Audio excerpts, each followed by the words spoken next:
He was seconds from throwing her out. Security stood by, tense. His assistant hovered at the doorway, unsure whether to interrupt. And there he was, Cassian Ridge, the man known for dismissing billion-dollar deals with a flick of his hand, now frozen.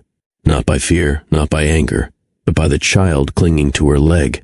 The boy couldn't have been older than 2. Big, unblinking eyes stared up at him, eyes that looked far too familiar.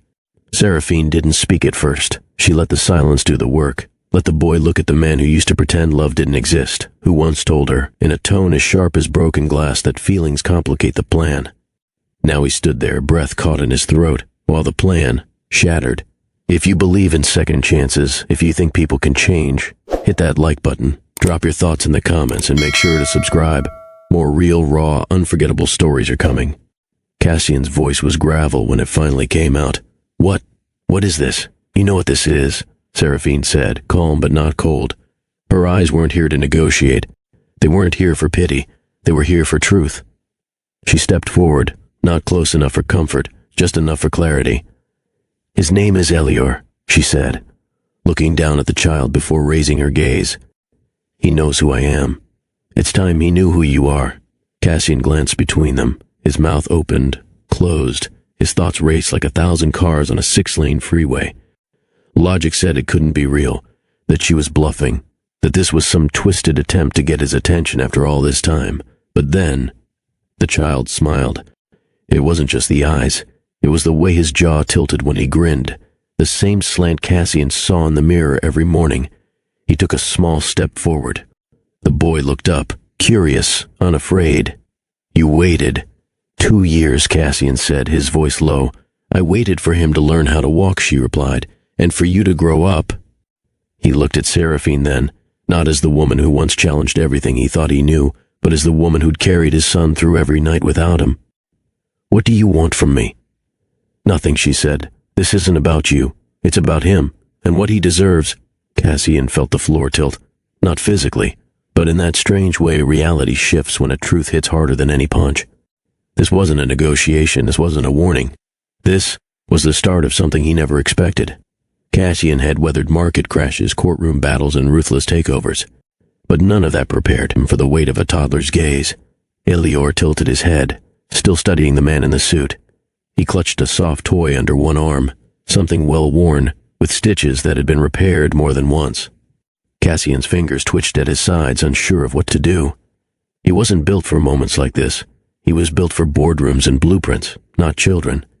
He turned away only for a moment, just long enough to collect the pieces of his pride. But Seraphine's voice stopped him mid-step. You can walk away again, she said softly. You're good at that. But know this, he'll grow up with or without your face in the photo frame. He faced her again. The fire in her hadn't dimmed, it had matured. She wasn't the same woman he left behind. She was something stronger now, something sacred. Why now? He asked. Why bring him here? Because I'm tired of carrying your silence. He deserves to meet the man who helped bring him into this world, even if that man still doesn't know how to stay. The honesty hit harder than any accusation. For once, Cassian had no defense, no clever words, no practiced deflections. Just a child watching, waiting, and a woman who had already done everything he failed to do. Love without condition, without retreat. Elior yawned, leaned against Seraphine's leg, then looked up at Cassian again with soft eyes and no expectations. He didn't know about heartbreak or betrayal. He didn't carry the past on his shoulders. But Cassian did, and that past was finally staring back at him, not with judgment, but with a quiet chance. I don't know how to be what he needs, Cassian admitted. I never had an example. Seraphine knelt to adjust Elior's jacket. She didn't smile, but her voice gentled. You don't have to be perfect. You just have to show up. He looked at her, then at the boy. Maybe the hardest thing wasn't admitting he'd failed. Maybe the hardest thing was deciding to try anyway. Cassian Ridge didn't believe in luck. He believed in leverage. While most people search for meaning, he searched for angles. While others clung to emotions, he cut ties with anything that slowed him down. Feelings were for those who didn't carry empires on their backs. By 35, he had already carved out a name that echoed through corridors of power. Sterling Ridge Enterprises wasn't just a company, it was a fortress, built brick by calculated brick, with contracts sharper than blades and decisions that didn't bend to sentiment. He didn't entertain weakness, and in his world, love was the ultimate liability. That belief wasn't born out of arrogance. It was earned through betrayal. He had once trusted people, back when his last name still meant family and not threat. But that trust came at a cost. His uncle stole from the company his father left behind. His first business partner disappeared with half of their startup capital. And the one woman he thought might stay sold his private journal to a gossip outlet for a check with too many zeros. After that, he adjusted his priorities. Trust no one. Attached to nothing. He turned pain into precision. Built walls so high no one even bothered to climb. His calendar was airtight. His routine surgical. Wake at 5, gym at 6, market calls by 7. The rest of the day flowed with meetings, deals, and quiet, brutal efficiency. He didn't attend social events unless they served a purpose. He didn't indulge in flings unless they were disposable. And he never repeated names, not of assistants, not of women, not of anyone who didn't bring measurable value. But cold worked. Cold got things done. The press called him elusive. Shareholders called him irreplaceable. His competitors, they just stopped trying. Cassian didn't care what they called him. As long as they kept his name out of scandals and his shares at the top of the index, the rest was noise. To him, power was simple. Control outcomes, minimize risks, maximize return. And love? Love didn't fit anywhere on that spreadsheet. He saw what love did to people. It made grown men beg. It turned sharp women into shadows. It distracted, disrupted, destroyed. He'd seen enough of it in boardrooms and backseats, rush promises, sloppy decisions, long nights filled with regret. He told himself he was above it. That was the truth Cassian lived by. Until one woman ignored the script. Cassian didn't do birthdays. He didn't blow out candles, didn't accept gifts, and certainly didn't host parties. The last time someone tried to surprise him with cake, he fired 2 people. One for planning it, and the other for thinking he might enjoy it. It wasn't about cruelty. It was about control. Celebration made people soft. Reflection slowed momentum. Nostalgia? That was for those who had time to regret. His office was proof of that mindset. No photos, no personal touches. Just dark wood, brushed steel, and an endless wall of windows overlooking a city he'd conquered through sheer will. Yet, beneath the layers of sharp discipline and silence, there were memories. Faint, uninvited. He remembered the sound of his mother humming as she packed his lunch, back when his name wasn't associated with mergers and headlines. He remembered standing outside a courtroom, listening to the lawyer explain why the house would no longer be theirs. That was the last time he cried. 12 years old, fists clenched, heart shattered. That was the day he learned something no school could teach. Feelings don't pay bills. Since then, Cassian made one vow, and he kept it: never need anyone. People called it independence. He called it insurance. He surrounded himself with advisors, analysts, and strategists, but no one he truly let in. He had assistants who knew his preferences, but none who knew his fears. Women knew his body, not his story, and he liked it that way. Every once in a while, someone tried to change that. They'd mistake his silence for mystery, his sharpness for challenge. But Cassian didn't play games he hadn't designed. He gave just enough attention to keep them interested, then withdrew before attachment formed. Love wasn't mysterious to him. It was messy. It blurred lines. It threatened his focus. He viewed it like a deal with no contract, chaotic, risky, and prone to collapse. He'd learned to walk away before anyone else had the chance. So, when Serafina Lara first entered his space, he did what he always did. He sized her up, assumed the worst, and waited for her to want something. What he didn't expect was a woman who didn't care who he was. She hadn't flinched at his name. She hadn't chased his approval. She called him out in front of strangers without hesitation, and then walked off like he wasn't worth her time. That moment shouldn't have mattered, but for reasons he couldn't explain, it stuck with him, like a glass left on the edge of the table, unbroken, but waiting. Cassian didn't know it then, but the wall he'd built wasn't as solid as he thought. And she was the first crack. Cassian hated these events. Too many names, too much noise, and far too many people pretending to care about causes they barely understood. The only reason he showed up tonight was because his PR advisor insisted it would soften his public image. He didn't need softening. He needed results. But appearances mattered, so he arrived, suit pressed, expression unreadable. He stood near the back of the hall, scrolling through updates from his overseas team. The music had started, something classical, but he barely registered it. Another glance at his phone, another distraction to pass the time, until a voice cut through the music. "Is your portfolio really that urgent?" Cassian looked up, startled. A woman stood beside him, arms crossed, not smiling. He blinked, taking her in. She wore a sleek, deep blue dress that moved with every step she took. Her tone wasn't flirtatious, it was pointed. He didn't answer. Not right away. She continued, undeterred. You're the only one in this room who hasn't looked up once. People are performing their hearts out, and you're acting like you're at a board meeting. Cassian arched a brow. And you are someone who thinks silence should be respected. He tilted his head, intrigued. Most people apologized or backed off when he raised an eyebrow. She didn't. She stood firm, unimpressed. Are you always this confrontational? He asked. Only when someone interrupts the cello.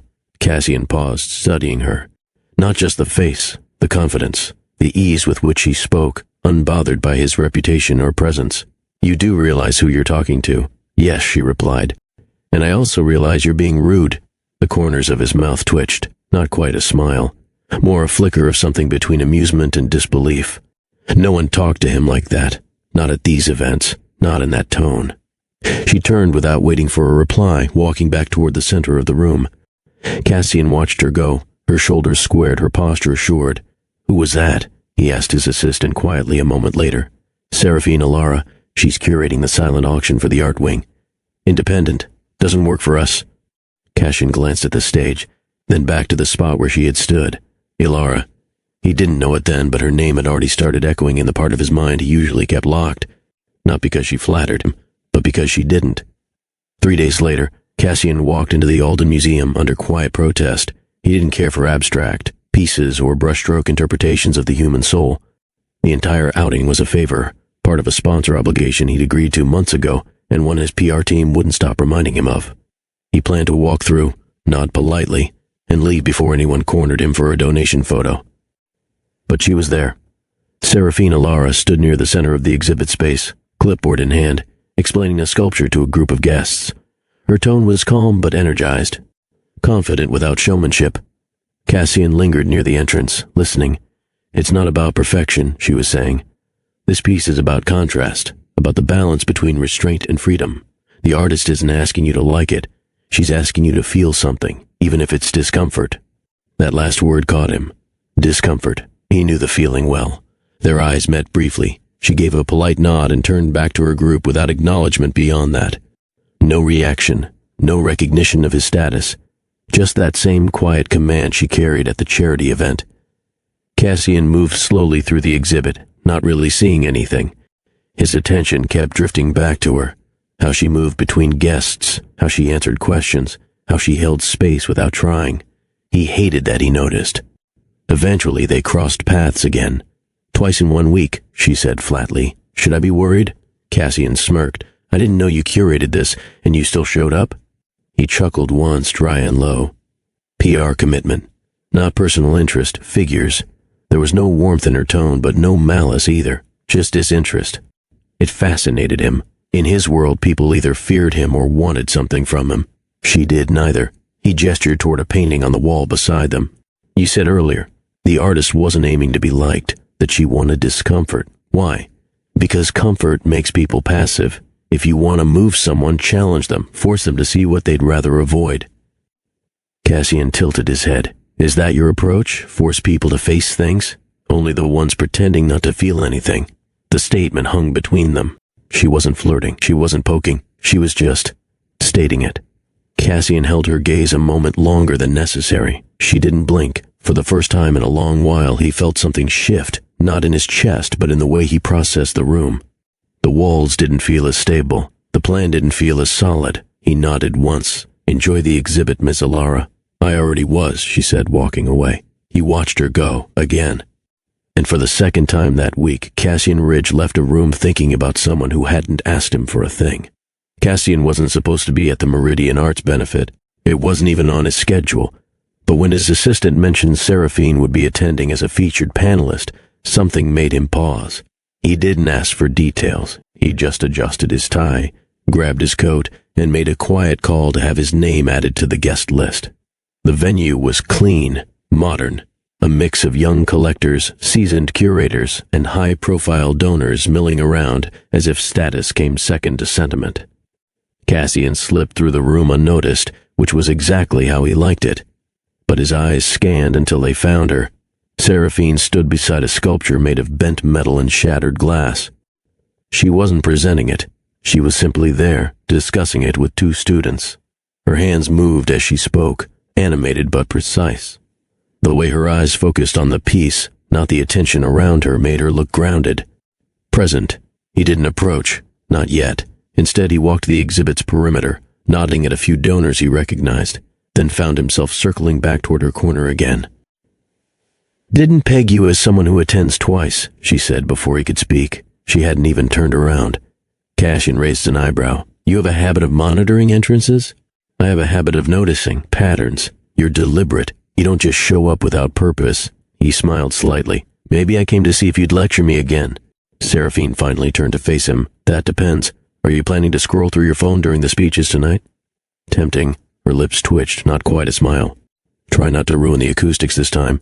He glanced at the sculpture beside them. "You like this one?" She nodded. The artist created it after losing her brother. Each fracture was intentional. Nothing polished, just honesty. He stared at the piece, the jagged edges, the chaos captured in stillness. "It looks like it's falling apart," he said. "No," Seraphine replied. "It looks like someone survived." Cassian didn't respond right away. Her words had a weight that settled in the space between them. Not heavy, just real. He cleared his throat. "You speak like someone who's had to rebuild." She met his eyes, steady. "Don't we all?" There it was again. The way she didn't reach for sympathy or flinch from silence. She just stood in it. Cassian wasn't used to that. He was used to people filling gaps, rushing to impress, softening their tone to match his mood. But Seraphine didn't shrink. She stood. "You always talk like that?" Cassian asked. "Like everything has a story stitched into it?" Seraphine shrugged. "Everything does have a story. Most people just forget to pay attention." He watched her for a moment, caught off guard by how easily she said it, as if life hadn't tried to take that clarity from her. "And what's your story?" he asked. She didn't flinch. "I'm not one of your acquisition targets, Mr. Ridge. You don't get to read my background and decide whether to invest." Cassian smirked, but there was no bite in it. "Fair enough." There was a pause, neither awkward nor rushed, just a beat where neither of them tried to fill the silence. A museum staff member approached and handed her a program sheet. She thanked them with a quick smile before turning back to Cassian. "If you're really trying to understand the art," she said, "stay for the panel. It's not long. We're discussing creation after loss." "Loss?" he repeated. She nodded. "Not the kind that gets you headlines or sympathy cards. The quiet kind. The ones people carry without talking about."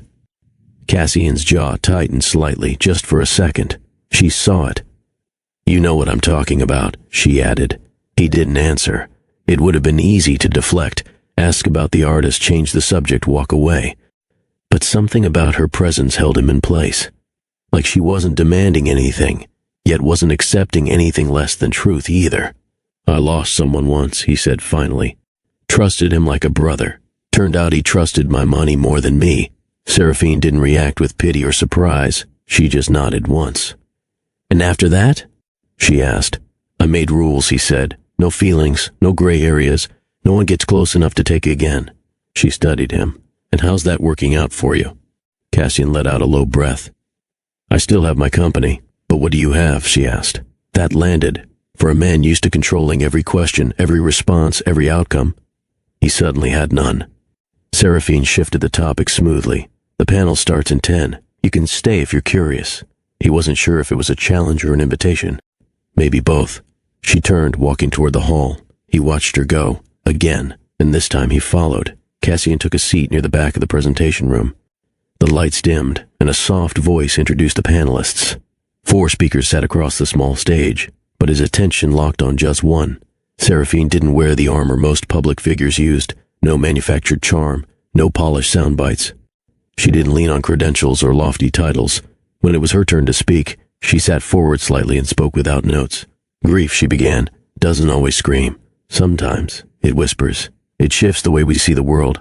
Not all pain demands attention. Some pain just lingers quiet, unnoticed, until we build something with it." There was no tremble in her voice, just calm conviction. Cassian watched the crowd. They weren't shifting in their seats. They weren't checking their phones. They were listening, not to be polite, but because she had earned their stillness. She continued. "When I was younger, I thought strength meant pretending nothing could touch you, that if you stayed busy enough, nothing could break through. But I've learned something different." Her eyes scanned the room, just briefly. True strength isn't the armor. It's what survives underneath it. Cassian shifted in his chair. He didn't care for statements like that. They lingered. They echoed. They forced reflection. And yet, he didn't look away. When the panel ended, the audience clapped, not out of obligation, but with real weight behind it. Seraphine stood, thanked the moderator, and began to step down. Cassian didn't approach her right away. He wasn't sure what he'd even say. She beat him to it. "You stayed." "Well," she said, "maybe there's hope for you after all." He chuckled. "Just once. Maybe." They walked side by side out into the hallway. Neither filled the space with small talk. Just before she turned to leave, she paused. "I meant what I said in there," she told him. "Not just for the audience." Cassian gave a single nod. "I heard you." Her eyes softened for the first time that evening. "Good." She turned and disappeared into the crowd, and Cassian stood still, something flickering inside him he hadn't felt in years.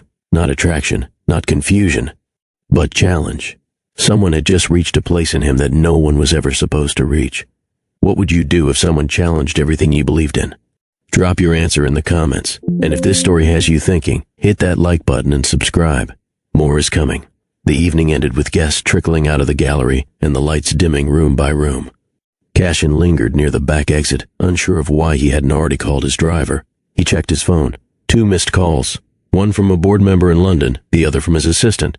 He ignored both. A staff member passed by and mentioned the rooftop was open for private wind-down, a place for speakers and artists to get fresh air away from donors and cameras. Cassian nodded, wordlessly heading upstairs. He found Seraphine there, not hosting, not mingling, just leaning over the railing, looking out at the skyline. Her shoes were off, resting beside a low bench. In one hand, she held a paper cup of tea. She didn't turn when he stepped onto the deck. "Didn't peg you as a stay-late type," she said quietly. Cassian walked to the far edge of the space, giving distance. "Neither did I." She turned her head toward him. "You ever notice how quiet the city gets when you're above it?" He nodded. "Down there, everything's urgent. Up here, it just exists. That's why I come here," she said. "To hear myself think." He leaned his forearms on the railing beside her, not too close. A few moments passed before she broke the silence again. "You always this guarded?" she asked. "Yes." She smiled slightly. "At least you're honest." Cassian looked out at the buildings. "You said earlier that pain whispers, that not all loss is loud." "I did." He hesitated. "You weren't just talking about art, were you?" She shook her head. "No." Cassian didn't press. She didn't offer details. It was an unspoken understanding, shared but not dissected. After a pause, she glanced over. "What did you want to be before all this? Before success became a job title?" He gave a short laugh. "I don't think anyone's asked me that since I was 12. Well, 12-year-olds don't know much about fear. They answer honestly." Cassian looked down for a moment, then up again. "I wanted to build something, not just profit from something. I wanted to create something that would still matter after I was gone." She considered his words. "And do you think you have?" His jaw tightened. "I don't know. That's the thing about legacy," she said softly. "You don't control it. You only shape the story people tell when you're not around." He looked at her then, not with suspicion, not with calculation, just present. "You? What did I want to be?" she asked. He nodded. "A painter. Before I started curating, I wanted to create, but I couldn't afford the risk. So I learned to help others bring their visions forward." "Do you miss it?" "Every day." Cassian didn't say anything, but the quiet between them shifted. It wasn't empty anymore. He stepped a little closer, not enough to touch, but enough to be noticed. A light breeze passed between them. Seraphine's hair moved slightly across her face. She tucked it behind her ear without thinking, and Cassian caught himself watching the gesture more than he meant to. "You ever think about starting again?" he asked. She glanced at him. "From where?" "From wherever the damage stopped." Seraphine tilted her head. "That assumes you can tell the exact moment things broke." Cassian nodded slowly. "Fair point." They stood in silence again, but it wasn't awkward. It felt earned, like two people who had already said too much in their lives and finally had permission to say nothing at all. She looked down at the tea in her hand. "Most people try to impress me with titles or stories they've memorized. You're the first to ask me real questions." "I don't know how to be casual," he admitted, "but I'm trying." She stepped away from the railing and sat on the low bench. "Then sit." He followed her lead, their shoulders not quite touching but close. She looked over at him. "So, Mr. Ridge, do you have any idea how much control you try to maintain, even in silence?" Cassian let out a breath that might have been a laugh. "It's how I survive." "You're not surviving right now," she said. "You're here." He turned to face her more fully. You make it hard to pretend I'm not. There it was. A small shift. A quiet vulnerability Cassian never gave anyone, because he never let anyone in far enough to deserve it. Seraphine didn't rush the moment. She held it, felt it, measured it with the same care she gave the art she spoke so passionately about. I'm not trying to fix you, she said, and I don't want to be saved. He nodded. Good. I don't have a hero complex, just a fear of closeness. Cassian smiled faintly. Also fair. Seraphine stood again, barefoot, walking to the edge of the rooftop. She looked up at the open sky, arms crossed loosely, not cold, just thoughtful. Cassian followed, stopping just behind her. She turned, facing him. The distance was gone now. I don't know what this is, she whispered, but it doesn't feel forced. No, he said. It doesn't. She looked into his eyes, reading him, waiting. Cassian, who always calculated before committing, didn't speak. He stepped forward. She didn't move back. When his hand touched hers, it was slow. No rush, no demand, just presence. Seraphine's breath caught gently, her fingers wrapped around his, warm and steady, and then they kissed. Not with urgency, not with dominance, but with the softness of two people who weren't trying to win anything, just feel something real. The world around them faded, not because it disappeared, but because it didn't matter in that moment. Cassian didn't touch her like she was a conquest. He held her like he was learning a language he'd forgotten how to speak. When they finally parted, her forehead rested against his. I don't usually do this, she murmured. Neither do I, he replied. They stood in silence, hearts steady. For the first time in years, Cassian wasn't chasing anything. He had already found it. Cassian didn't call the next morning. He didn't text either, not because he didn't want to, but because wanting wasn't part of the system he'd spent years perfecting. He stood in the corner of his penthouse, still dressed from the night before. Shirt half buttoned, tie draped over a chair, his phone resting on the kitchen counter like it weighed too much to touch. Her message had come in early, made it home, didn't want to sleep without saying thank you, just that, no pressure, no assumption. And that made it worse, because Seraphine hadn't asked for anything, she never had. And somehow, that made him feel more seen than any demand ever could. He typed a response, deleted it, then did it again. Eventually, he walked away from the phone entirely. He buried himself in meetings for the next 2 days. Stock updates, M&A briefings, scheduling calls with his legal team. Numbers, deals, policy memos, all the instruments of detachment he knew how to play perfectly. His assistant mentioned Seraphine once. Should I confirm your appearance for the Arts Fund reception Thursday? Miss Alara is... No, he interrupted. No to the event or no to her. Cassian looked up slowly. Both. She didn't push further. By day 4, Seraphine had stopped texting. Not because she was angry. He knew her well enough to know that. She was giving him space, respecting the boundary he hadn't even been man enough to explain. That night, he stared at her last message again. Didn't want to sleep without saying thank you. It wasn't just the night she was thanking him for. It was the fact that, for once, he let himself be there, not as a title or as a calculated version of himself. Just a man, just Cassian, and that terrified him. He'd survived by staying in control, by setting terms, by ending things before they had a chance to matter. But this time, it mattered. That made it dangerous. So he started pulling back, gradually at first, delayed replies, missed calls, last-minute cancellations, the small things that speak louder than silence when they pile up. He convinced himself it was for her own good, that if he stepped out now, he'd spare her the inevitable damage. By the end of the week, she stopped reaching out, and he sent the final message. This was never supposed to be anything serious. I'm sorry if it felt like more. He stared at the words before hitting send. Not because he didn't mean them, but because he knew they weren't true, and he sent them anyway. His phone stayed face down after that. He poured himself a drink, not out of thirst, but out of habit. The ice cracked sharply in the glass. He stood by the window with the city stretched beneath him, lights blinking like signals from lives he didn't live. His chest felt hollow. He told himself this was the smart move, the clean cut. He still had control. His empire was intact, his boundaries reinforced, but he couldn't stop remembering how her fingers had curled around his when they stood close, how her silence had been more comforting than any speech, how she hadn't tried to fix him, just made room for him to show up exactly as he was. And that was what scared him most, because if she had demanded more, he could have said no. If she had tried to change him, he would have pushed back. But she hadn't. She'd simply seen him, and Cassian had no idea how to live with that kind of exposure. So he returned to the one thing that had never failed him: distance. Distance didn't ask questions. Distance didn't wait for a reply. Distance was safe, predictable, familiar. But that night, as he sat alone in a place filled with everything he thought he wanted, he realized something for the first time in a long time. Control had never made him feel complete. It had only made him feel protected. And now it was keeping him alone. The line appeared slowly. Seraphine didn't panic. She didn't cry. She didn't speak. She just stared at it.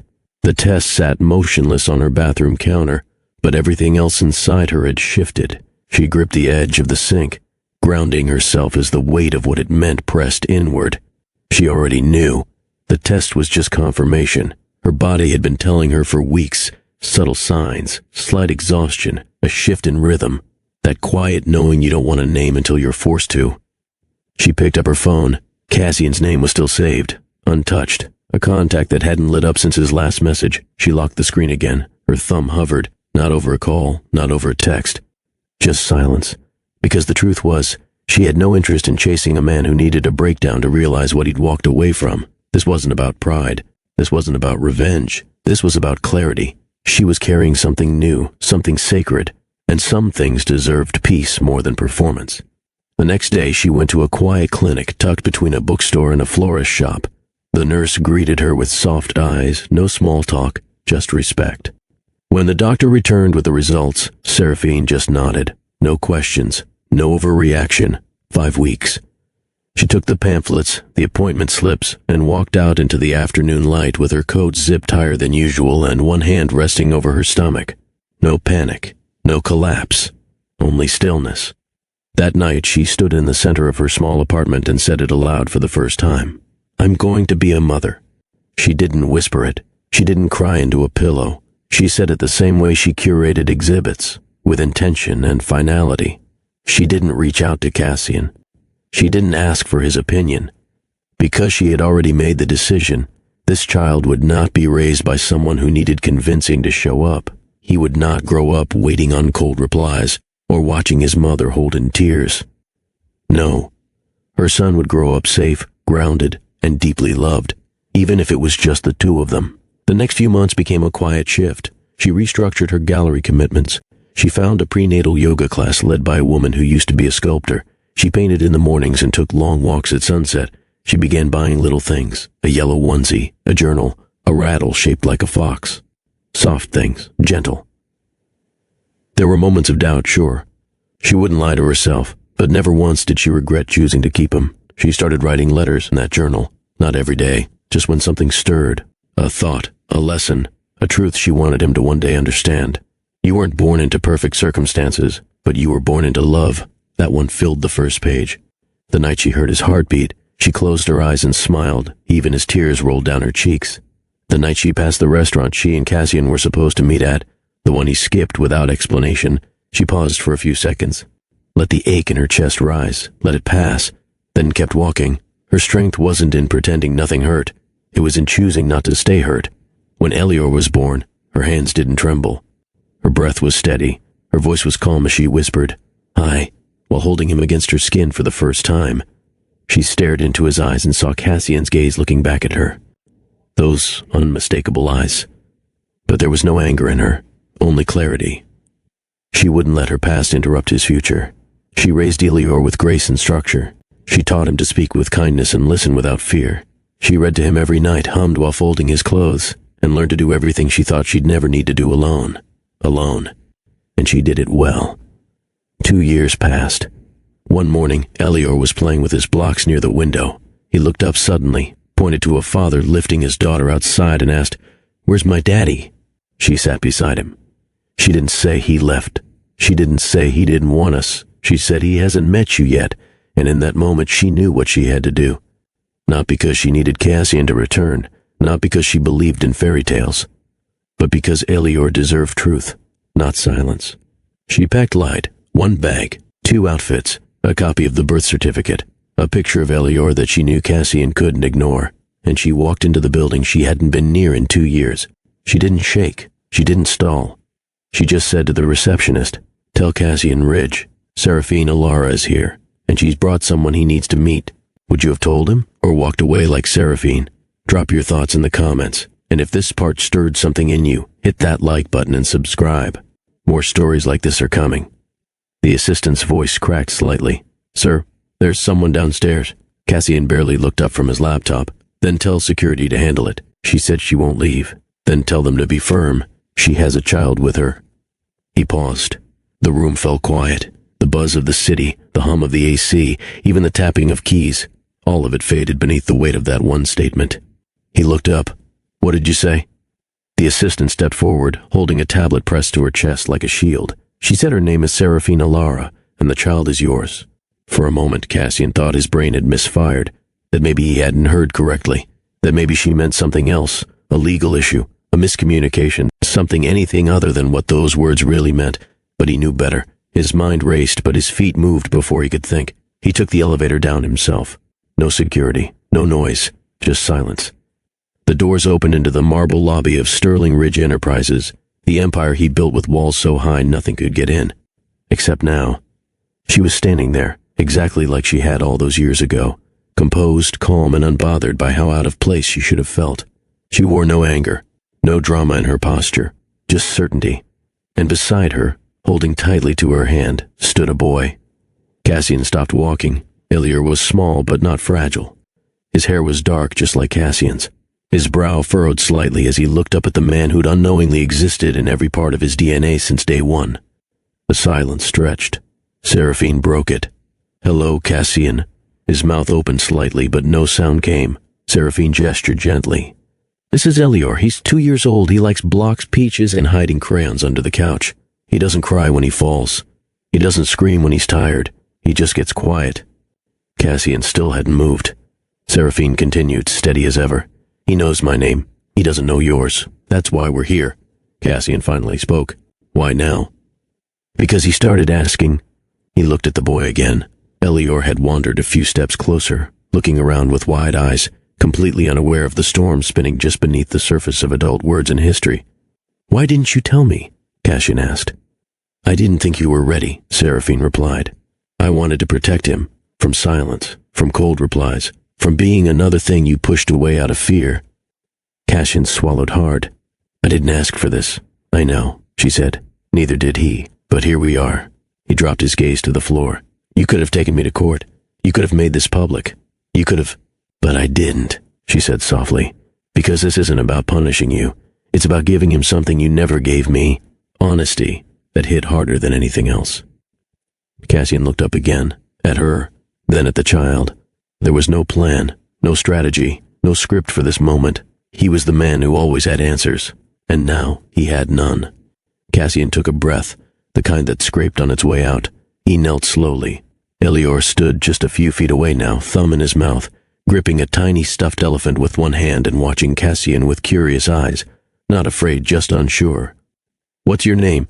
Cassian asked, voice quieter than usual. The boy pulled his thumb out and said, Elior. Cassian nodded, like it was the first name he'd ever heard that mattered. Seraphine stepped a little closer, not to interfere, just to steady the moment. He doesn't know who you are, she said gently. Not yet. I told him today would be about meeting someone special, someone who needed time. Cassian looked up at her. I don't know how to do this. I know, she replied. I didn't come here expecting you to. He stood again, his eyes flicking back to the child. He has your calm.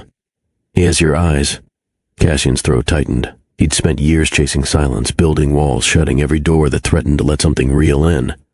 And now, staring at the little boy who shared his blood, his expressions, and his quiet, he realized none of it had protected him from this moment. Seraphine knelt next to Elior.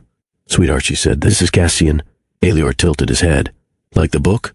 Seraphine smiled. Yes, like the book. Cassian gave a small laugh, not loud, just enough to let it out. Elior looked up at him. Do you like drawing? Cassian blinked. Not really.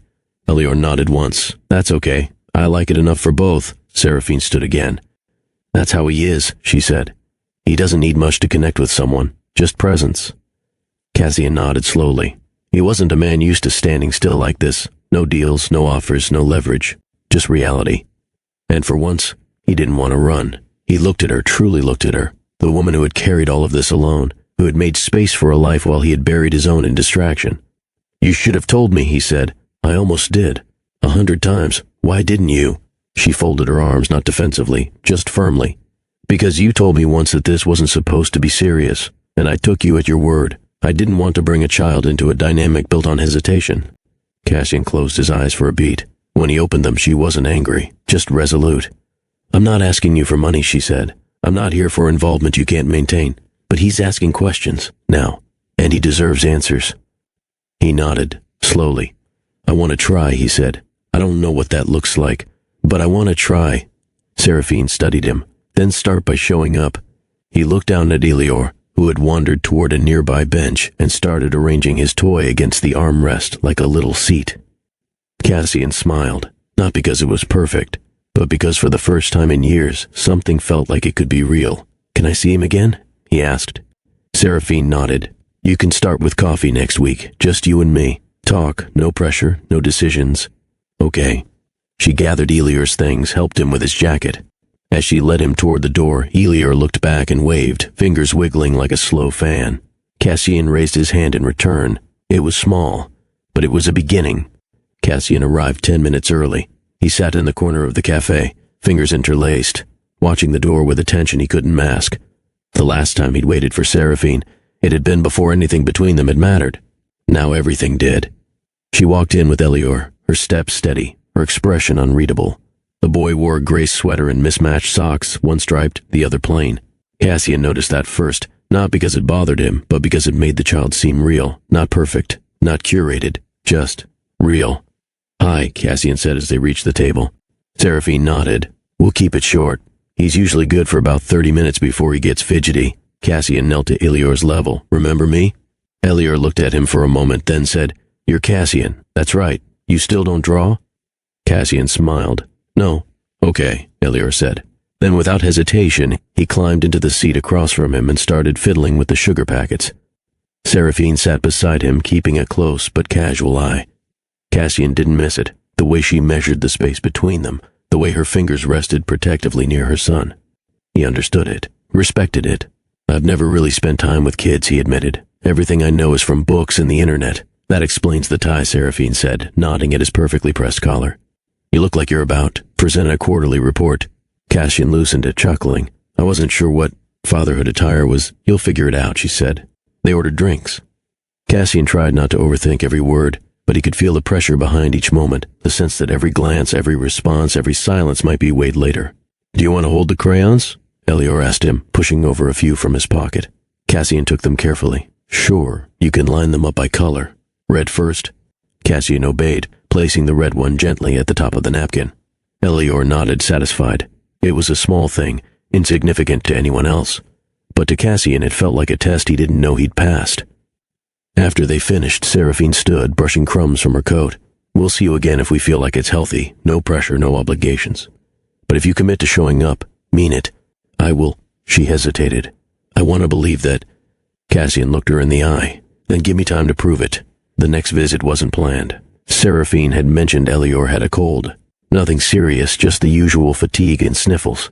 Cassian had surprised her and himself by asking if he could drop off something. She hesitated, then said yes. He arrived with a children's vaporizer, a stack of bedtime books, and a soup container he hadn't made but had personally picked up from a cafe that made everything from scratch. When Seraphine opened the door, Elior ran up to Cassian without hesitation. You came back. Cassian knelt. I said I would. Elior pointed at the bag. Is that for me? All of it. He handed it over, clumsily, unsure how to transition. Seraphine stepped aside, letting him in. The apartment was warm, modest, filled with signs of real life. Sketches taped to the fridge, stuffed toys under the chair, and a folded blanket that still smelled faintly of lavender. Cassian didn't sit until she offered. He watched as Elior examined the books, smiling to himself when the boy picked one and climbed onto the couch. You want me to read it? Cassian asked. Elior nodded. Cassian opened the book and began, voice low but steady. At first, his tone was flat, as if reading a legal clause. But as Elior leaned in, his voice softened. He started pausing at the funny parts, emphasizing voices. And by the time the book ended, Elior was leaning against his arm like it was the most natural thing in the world. After a while, Seraphine quietly said, He'll be asleep in 20 minutes. Cassian closed the book and looked over. I can leave. You don't have to. Just keep your voice low. She walked into the kitchen. Cassian followed. Thank you, he said. For what? For not slamming the door in my face the day I found out. Seraphine poured tea for herself, then paused. I considered it. I wouldn't have blamed you. She studied him. You're trying. I can see that. You're showing up. That matters. I don't know how to be the man you once saw in me. I'm not asking you to be that man, she said. I'm just asking you to be this one, the one who's here now. He nodded. There was a beat of silence. You ever think about what we could have been if I hadn't walked away? He asked. I try not to live in the if, she replied. But yes, I've thought about it. He didn't press. He didn't beg. He just nodded again. They walked back into the living room. Elior was asleep, one arm tucked under his cheek, the book still balanced against his chest. Cassian stood there for a long time, just watching him breathe. I want to be part of his life, he said. Not just for show, not just when it's convenient. I want to be someone he counts on. Seraphine leaned against the doorway, arms crossed lightly. Then don't stop showing up. That's how trust is built. One quiet visit at a time. Is Cassian redeeming himself? Hit that like button if you think he's on the right path, and don't forget to subscribe for more powerful stories like this one. Cassian didn't remember what they talked about that evening. Not exactly. They sat on her balcony after Elior had fallen asleep, warm mugs in hand, city lights blinking quietly in the distance. No suits, no armor, just two people who had every reason to walk away, and hadn't. Seraphine leaned back in her chair, looking more relaxed than he'd seen her in weeks. Her hair was pulled up loosely. No makeup, no performance. She looked at ease, and somehow that made her more striking than ever. I don't know how you did it, he said. 2 years, no help, no backup. I didn't have time to be afraid, she replied. I had someone watching me, every day. Cassian glanced at the window behind them, where Elior's small nightlight glowed faintly through the curtain. He's incredible, Cassian said. Seraphine nodded. He is, and not just because he's mine. He's ours, Cassian said softly. She looked at him. The moment stretched, not awkwardly, but heavily. I didn't say that to earn points, he added. I say it because I feel it, even if I showed up late. Seraphine's expression softened, but she didn't let emotion take over.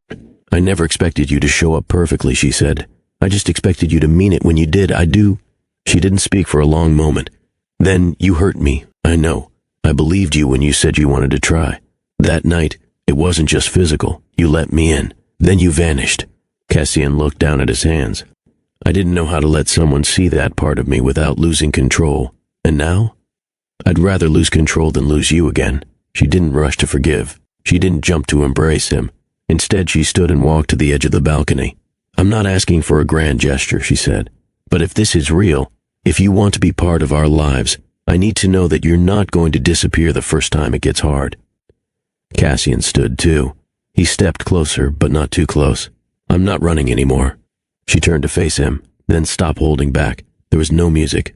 No crowd, no script, just two people who had walked through fire and were still standing. Cassian reached out slowly, brushing his fingers along her jaw. Seraphine didn't pull away, not this time. Cassian didn't rush. He touched her like he was asking permission with every inch of space he closed between them, not out of fear but out of respect. His hand rested lightly against her waist. Her breath slowed. They stood like that for a moment. No need to fill the silence. No need to name what was happening. Then, with a calm certainty, Seraphine leaned in. Not desperate, not dramatic, just ready. Their lips met with the kind of quiet that comes from healing. It wasn't a spark. It wasn't a firestorm. It was something deeper. His arms wrapped around her, pulling her gently in. Her fingers traced the back of his neck, pausing at the edge of his collar like muscle memory. There was no performance, no rush to undress each other. Just warmth and tension easing from their shoulders as if their bodies had been waiting for this kind of honesty. Cassian followed her inside. They moved slowly, with intention, with care. She pulled him in with a touch that wasn't asking to be saved, only held. And for the first time in years, he let someone hold him. He kissed her shoulder. She kissed the scar near his collarbone. He whispered her name like it meant home. She exhaled like she'd been carrying the weight of goodbye for far too long. When they reached the bed, it wasn't about passion for the sake of release. It was about truth. Her truth. I survived without you. His truth. I wasn't whole without you. Their skin met like a conversation, patient, tender, unfiltered. No one was trying to prove anything. They weren't chasing a moment. They were honoring one. And when it was over, they didn't pull apart. They stayed close, breathing in sync. No shame, no words needed. Cassian's hand rested gently over hers, her head tucked beneath his chin. I never stopped thinking about you, he whispered. I know, she said, but you needed to grow into the man you are now. I couldn't do that for you. He kissed the top of her head. I don't want to waste what's left. She looked up at him. Then don't. There was no promise made that night. No rings, no speeches, just an unspoken agreement. This time they were walking forward together, without fear. The park was filled with laughter, bubbles floating through the air, and the scent of fresh vanilla cupcakes wafting from the picnic tables. Children ran across the grass, balloons tied to their wrists like trailing kites. It wasn't a spectacle, just warm, honest. Ilior's second birthday. Cassian had helped decorate, hanging streamers and arranging tiny chairs around the table. He'd spent the morning figuring out how to wrap a toy truck without crumpling the paper. Seraphine had laughed as she corrected him twice. But now, as the sun dipped behind the trees and the candles were being lit, Cassian stood with his hands in his pockets, heart thudding for a different reason. This wasn't just a party. It was a milestone, a moment, the kind of memory you build your future on. Cassian stepped forward, clearing his throat lightly, just enough to quiet the crowd of close friends and neighbors. He turned to Seraphine, but more importantly, to Ilior. I used to think birthdays were just a reason to take the day off work, he began. But this one reminded me why we celebrate beginnings. Ilior clapped at the word celebrate, though he didn't fully understand what was happening. Cassian knelt so he was eye level with him. I don't have a lot of practice with speeches, he said, but I do know what it means to keep a promise. He reached into his jacket and pulled out a small velvet pouch. From it, he revealed a simple gold locket. No jewels, no flash, just a clean oval with a soft clasp. He clicked it open. Inside was a small photo, not of Seraphine alone, not just Ilior, but the three of them, seated on a bench just a week ago, with Ilior in the middle and smiles that didn't need explanation. He looked at Seraphine as he spoke. I'm not asking for forever today. I'm asking for today, and tomorrow, and everyone after that. If you'll have me. The wind caught the trees behind them, quiet, steady. Seraphine didn't speak immediately. She didn't need to. Seraphine held the locket in her palm, her fingers brushing across its smooth surface. The crowd had gone still, not from pressure, but out of respect, the kind of stillness that happens when everyone feels they're witnessing something sacred, even if they don't quite understand it. Ilior, still perched in her arms, leaned over and touched the locket. That's us, he said with a giggle, pointing at the photo inside. Cassian looked up at them, at the boy he hadn't known existed, and the woman who had once looked at him like he might have been everything. Now she was looking at him with something else entirely. Clarity. I don't need a ring right now, she said quietly, voice just loud enough for him to hear. I don't need fireworks. I just need to know that this, what we're building, won't vanish when it gets hard. He stood slowly, meeting her gaze. I've already made that mistake once, he replied. I've spent the last year on making it. She stepped forward, just enough to close the space between them. Her free hand reached for his. He took it, gently. Then let's build it together, she said. Cassian nodded, not like a man asking permission, but like a man accepting responsibility. She opened the locket again and slipped it around Ilior's neck, who held it proudly, as if it were a medal. Now we match, he said, beaming. Laughter rose again in the background. Friends clapped. Someone called out for the candles. But for those few seconds, the world felt like it paused, just long enough for a man, a woman, and a child to choose each other again. Not for show, not for applause, but because love, real love, had finally found its footing. Some people think love is a leap, bold, wild, loud. But more often it's quiet. It waits in the hallway when someone walks away. It doesn't chase, it doesn't beg. It simply stays open in case the door ever swings back. Cassian Ridge never thought he needed it. To him, love looked like weakness dressed in hope. And weakness was the one thing he swore he'd never let through the door again. The man who could close billion-dollar deals before breakfast didn't know how to say 3 small words by sunset. And yet, here he was. Not because Seraphine waited for him to change, not because she left a trail for him to follow, but because when love is real, it changes you. Not with pressure, but with presence. She raised their son alone, quietly, steadily. She didn't chase validation. She didn't weaponize her pain. She simply did what mothers do. She showed up day after day, teaching a boy how to trust the world even when his father disappeared from it. But when Cassian returned, she didn't slam the door. She didn't make him earn back her peace. She just didn't hand it over blindly either. She waited, not for perfection, but for proof. And Cassian, for the first time, offered it. He didn't promise her a castle. He didn't offer diamonds or headlines. What he gave her instead was real. His attention, his effort, his consistency. That's how broken things are rebuilt. Not with noise, but with steady hands. There's something beautiful about watching someone unlearn their fears, watching them fumble at first, fail even, but still show up. That's what Cassian did.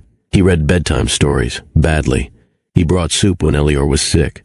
He fumbled with baby toys and ruined one pancake breakfast entirely. But Seraphine never needed him to be perfect. She just needed him to stay, and he did. Because love, when it finally arrives in its truest form, doesn't demand applause. It just asks for presence. There are moments in life that change you without warning, not through chaos, but through clarity. Cassian didn't change because Seraphine demanded it. He changed because he finally saw what he'd been missing. Not just a woman and a child, but a life worth showing up for.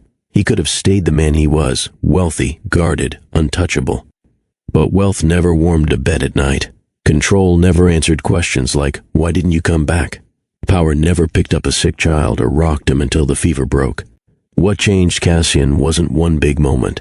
It was hundreds of small ones. The locket he gave them wasn't just jewelry. It was a promise without pressure. A symbol that said, I see you.